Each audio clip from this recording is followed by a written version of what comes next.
For me, probably one of the most difficult challenges I had faced was when my son was diagnosed with autism. So that was back in, he was born in 2001, and he was diagnosed about 3 years later. So kind of just after I had published the theory of the scale article, but I'd been practicing self-compassion for some time.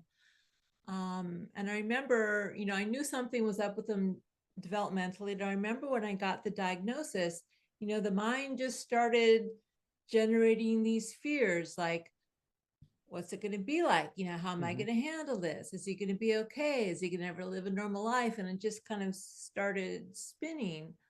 And, even before I could be mindful, okay, just Kristin, watch the thoughts as thoughts. That kind of almost came later for me.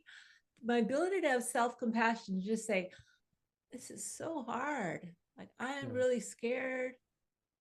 I'm worried. It's only human. I'm not alone. Many other parents have had similar situations or the same situation.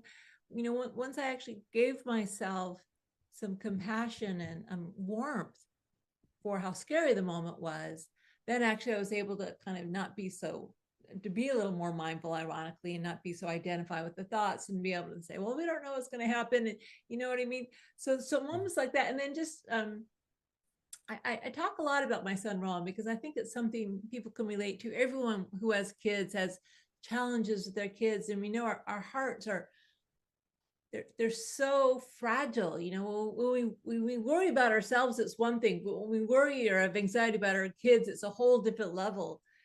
And so over and over again, just as he grew up, and even now, whenever I have worrying thoughts, I go to self-compassion.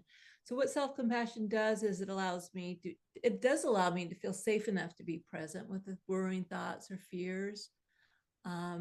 It reminds me that I'm not so alone, it connects me to others, which helps me also feel safer.